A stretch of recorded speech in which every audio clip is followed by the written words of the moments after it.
Angel broking లో demat account open చేసి trade చేసి 10 షేర్లు బోనస్ గా పొందండి. జస్ట్ సైన్ అప్ అయితే చాలు. మీ ఫోన్ నంబర్ ఎంటర్ చేసి ఓటీపీ ఎంటర్ చేయండి. ఆ తర్వాత పాన్ కార్డ్, ఆధార్ కార్డ్, అలాగే బ్యాంక్ స్టేట్మెంట్ కూడా అప్లోడ్ చేయండి. ఆ తర్వాత ఓ సెల్ఫీ, ఓ ఈ-సైన్ చేస్తే చాలు. మీ అకౌంట్ 24 గంటల్లో యాక్టివేట్ అయ్యాక మా నంబర్ కి యాక్టివేట్ అని వాట్సాప్ చేయాలి.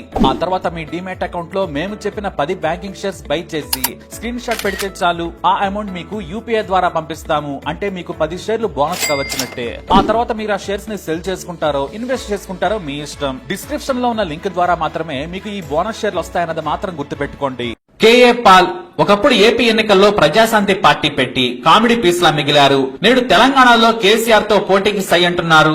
ఆయన ప్రచారంలో హుందాతనం లోపించింది. ఆయన మొదట్లో సీరియస్ గా ఉన్నా సరే పాల్ చెప్పుకున్న మాటలు డబ్బా అనుకున్నారు. నేను యుద్ధాలు ఆపాను అంటే అంత సినిమా ఉందా అనుకున్నారు. కొన్ని సోషల్ మీడియా సంస్థలు కూడా పాల్ లోని సీరియస్ ను కామెడీగా చూపించాయి. దీంతో నేడు ఆయన ప్రతిసారి గతం గురించి చెప్పి వర్తమాన పరిస్థితులు వివరిస్తుంటే హాస్యంలా కనిపిస్తూ ఉన్నాయి. కేఏ పాల్ ఇంటర్వ్యూలు, ప్రెస్ మీట్లు కామెడీ కిందకు జారిపోయాయి. కానీ కేఏ పాల్ అంటే నిజంగానే ఓ లెజెండ్. ఎక్కడో చిట్టి వలసలో పుట్టి పూరి గుడిసెలో పెరిగి మట్టిలో ఆడుకున్న కుర్రాడి కోసం అమెరికా ప్రెసిడెంట్ మాత్రమే కాదు, మన దేశంలోని నాయకులు కూడా తన కోసం వెయిట్ చేశారు. కిలారి ఆనంద్ పాల్ అలియాస్ కేఏ పాల్ విశాఖ దగ్గరలోని చిట్టివలస గ్రామంలో 1963 సెప్టెంబర్ 25న పుట్టారు. ఆయన తండ్రి బర్నబస్, తల్లి సంతోషమ్మ.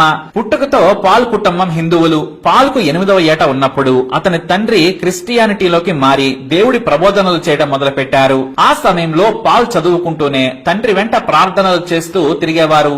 ఆ తర్వాత 10వ తరగతి 2 సార్లు ఫెయిల్ కావడంతో జున్ను మిల్లులో పనిచేయడానికి ప్రయత్నించారు పాల్. కానీ అతనికి పని రాదని తీసుకోలేదు. దీంతో కట్టెలు కొట్టి బొగ్గులుగా మార్చి వాటిని అమ్ముకునేవారు. అయితే ఇంగ్లీష్ నేర్చుకోవడంతో ఆయన దశ మారిపోయింది. తండ్రితో పాటు దేవుడి ప్రార్థనలు చేస్తూ గ్రామం గ్రామం తిరుగుతూ యేసుక్రీస్తు బోధనలు చెప్పేవారు ఆయన. 19వ ఏటనే ఆయన తెలుగు, ఇంగ్లీష్ లో అనర్గళంగా బైబిల్ ను అవపోసన పట్టి దేవుడి ప్రార్థనలు చేసేవారు. పాల్ వాక్ చాతుర్యానికి తోడు ఏమాత్రం తడబాటు లేకుండా దైవ ప్రార్థనలు చేస్తూ దేవుడి మార్గాన్ని చూపించారు. కొన్నిసార్లు ఆయన మత ప్రచారం చేస్తూ మార్పిడులు చేస్తున్నాడని కొంతమంది హిందువులు దాడి కూడా చేశారు. అయినా తాను నమ్ముకున్న క్రీస్తుని ఆయన వదిలిపెట్టలేదు. అయితే దేశంలో మత ప్రబోధకుడిగా ఎదుగుతుండగానే 1983లో అమెరికా వెళ్లారు. మత ప్రబోధకుల పిలుపుతో వెళ్లారు పాల్. అప్పటికి ఆయన వయసు కేవలం 20 ఏళ్లు. కేవలం ఏడాదిలోనే అంతర్జాతీయ మత ప్రబోధకుల దృష్టిలో పడ్డారు. 1989 నుంచి కేవలం 4 ఏళ్లలోనే ఆయన సెలబ్రిటీలకు ప్రార్థనలు చేసే ప్రబోధకుడిగా పేరు తెచ్చుకున్నారు. ఎంతలా అంటే దేవుడే పంపించిన వ్యక్తి పాల్ అని అంతా నమ్మేవారు. ఆయన ప్రార్థన చేస్తే దేవుడి కృప ఉంటుందని బలంగా నమ్మేవారు. అక్కడి నుంచి ఏకంగా ఆయన ఆశీర్వాదమే దేవుడి బ్లెస్సింగ్స్ గా భావించేవారు. ఆయన పేరు ప్రఖ్యాతులు అమెరికా మాత్రమే కాదు, క్రిస్టియన్ కమ్యూనిటీ మొత్తం మారుమోగిపోయింది. పాల్ ఆధ్వర్యంలో gospel to the unreached millions ను స్థాపించారు. దాని ద్వారా బైబిలే దేవుని మాట, క్రీస్తు చనిపోయి మళ్లీ భూమి మీదకు శక్తివంతుడిగా తిరిగి వచ్చారు అనే మాటలనే ఆయన ప్రపంచానికి వినిపించారు. అంతేకాదు gospel to the unreached millions ఆధ్వర్యంలో ఆయన ప్రపంచాన్ని చుట్టారు. క్రిస్టియన్ మిషనరీస్ ద్వారా Spain to Japan, America to India ప్రచారం చేశారు. అంతేకాదు ఈ సంస్థ ద్వారా ఒక్క భారత్ లోనే పాస్టర్లకు, ఇతర ఎవాంజలిస్టులకు శిక్షణ ఇచ్చారు. కొత్త వారిని తయారు చేశారు. ఆ తర్వాత కేఏ పాల్ దేవుడి ప్రబోధన ఉందంటే వేలల్లో లక్షల్లో జనం వచ్చేవారు. ఆయన దేశంలోనే అత్యధిక డబ్బు తీసుకుని ప్రార్థనలు చేసే స్పీకర్ గా పేరెన్నిక కన్నారు. ఆయన వెనుక ప్రపంచ మత ప్రబోధకులే కాదు, దేశ విదేశాల్లోని అధ్యక్షులు, ప్రధానులు కూడా ఆయన బ్లెస్సింగ్స్ తీసుకునేందుకు ఆరాటపడేవారు. మా దేశానికంటే మా దేశానికి రావాలని అపాయింట్మెంట్ కోసం వెంపర్లాడేవారు. అలా పాల్ ప్రభ ప్రపంచమంతా పాకింది.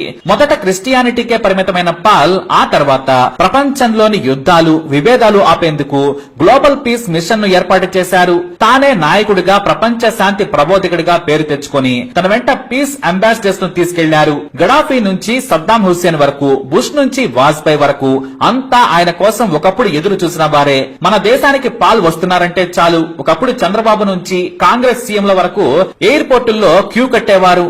ఆయన దేశంలో ఎన్నో సేవా కార్యక్రమాలు చేపట్టారు. పాల్ తో స్నేహం అంటే క్రిస్టియన్ ఓట్లు పడతాయి, పాల్ తో సాన్నిహిత్యంగా ఉంటే కోట్లలో పార్టీలకు విరాళాలు వస్తాయని భావించేవారు. అలా పాల్ వెంట మన దేశ నాయకులంతా తిరిగేవారు. అంతెందుకు శాంతి ప్రబోధకుడిగానే కాదు, సమాజ హితం కోసం హిందూ స్వాములను కూడా ఏకతాటిపైకి తీసుకొచ్చి సేవ చేశారు పాల్. ఇక ప్రపంచ శాంతి దూతగా ఆయనకు ఎంతో మంది వేల కోట్లు కాదు, లక్షల కోట్ల విరాళాలు ఇస్తే తన చేతుల మీదుగా దేశాలకు మిషనరీస్ ద్వారా ఫండ్స్ పంపించారు. తీసుకొచ్చారు. పాల్ కోసం అందరూ కలిసి బోయింగ్ 747 ను కొనిపెట్టారు. ఆయన ఎన్నో దేశాలకు శాంతి దూతగా వెళ్లి చర్చలు జరిపారు. ఇతర దేశాలు ప్రతినిధులను పంపడానికే భయపడే రువాండా లాంటి ఆఫ్రికా దేశాల్లో మధ్యవర్తిగా మారి శాంతి కోసం ప్రయత్నించి విజయవంతమయ్యారు. ఆయన కీర్తి ఆకాశమంతా.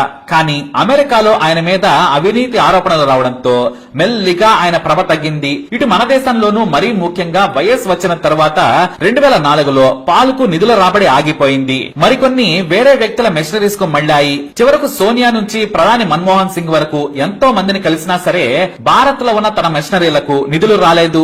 డబ్బులు లేని పాల్ను ఎవరూ పట్టించుకోలేదు. ఇక అంతర్జాతీయంగానే ఆయన ఇంటర్వ్యూ కోసం నెలల తరబడి ఎదురు చూసిన వారే మొహం చాటేశారు. ఇక ఆయన సొంత బోయింగ్ విమానం కాలిఫోర్నియా విమానాశ్రయంలో మెయింటెనెన్స్ కు కూడా డబ్బులు చెల్లించకపోవడంతో పాడైపోయి తుప్పు పట్టిపోయింది. అమెరికాలో కేఏ పాల్ మత ప్రబోధకుడిగానే కాదు, ఆయనే దేవుడి స్వరూపం అని నమ్మి ఆశీర్వాదం తీసుకునేవారు. యుద్ధాలు ఆపారు పాల్. చర్చలకు రాకుండా హింసకు పాల్పడే వారికి ప్రార్థనలు చేసి దేవుడి పేరు చెప్పి దారికి తీసుకొచ్చేవారు ఆయన. ఇలా ప్రపంచాన్ని చుట్టిన వ్యక్తి మన దేశంలో ఉన్నాడంటే ఆశ్చర్యం కాదు. భూగ్రహంపై మనుషులుండే ప్రతి చోటకు వెళ్లారు పాల్. అది సోమాలియా కానివ్వండి, రోమ్ కానివ్వండి, దేశం ఏదైనా సరే ఇవాంజలిస్ట్ గా ఆయన మాట వినడానికి, ప్రార్థన చూడడానికి, ఆశీర్వాదం తీసుకోవడానికి కోట్ల మంది క్యూ కట్టారు. కానీ ఎవరి హవా అయినా కొన్నాళ్లే అన్నట్టుగా పాల్ పరిస్థితి కూడా అంతేగా మారింది. ఆయన తిరగని దేశం లేదు, ఆయన కోసం ఎదురు చూడని ప్రపంచ నాయకుడు లేడు. లిబియా నుంచి సైబీరియా వరకు, అమెరికా నుంచి రష్యా వరకు పాల్ పవర్ అంతటా పనిచేసింది. కానీ 2004 నుంచి భారత్ లో ఆయన మిషనరీలను,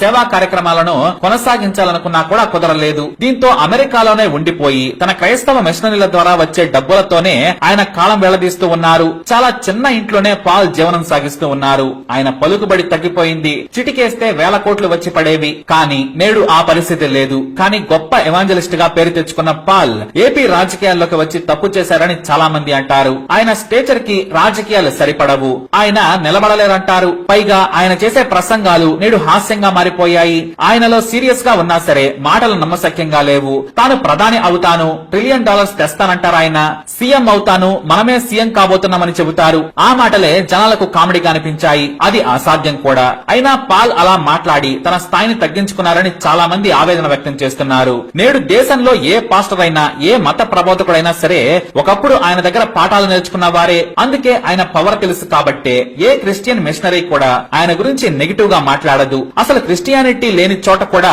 పాల్ క్రీస్తు ప్రబోధనలు చెప్పి వారిని తన వైపు తిప్పుకున్నారు. బొగ్గులు ఏరుకునే స్థాయి నుంచి సొంత బోయింగ్ కూడా ఏలారు. బోయింగ్ లో మీరు తిరగండి, మీ శ్రమం చాలా విలువైనదని ఎంతో మంది ఆయన కాళ్లకు దండం పెట్టి మరీ మొక్కారు. కానీ నేడు కుళ్ళు రాజకీయాల్లో పాల్ కామెడీ పీస్ లా మారారు. అయినా సరే ఆయనను మనం గౌరవిద్దాం. పాల్ మాటలు, స్పీచ్లు మరిచిపోండి. ఎంతైనా అతను మంచి వ్యక్తి, కల్మషం లేని మనిషి. అందుకే హిస్ హోలీనెస్ కేఏ పాల్ అంటారు, అనాలి కూడా. ఆ బిరుదు ప్రపంచంలో అతి తక్కువ మందికి ఉంది. ఆ స్థాయి కూడా ఆయనదే. కేఏ పాల్ తన కొడుకుతో కలిసి అమెరికాలో ఉంటున్నారు. తన వ్యక్తిగత సహాయకురాలిగా కొడలు జ్యోతి ఆయన వెన్నంటే ఉంటుంది. ఏం చేసినా సరే ఆయన అమెరికాకు రాజాలా వెళతారు. అలా వచ్చి ఇలా రాజకీయాలు చేసి యుఎస్ లో లైఫ్ ను ఎంజాయ్ చేస్తారు ఆయన.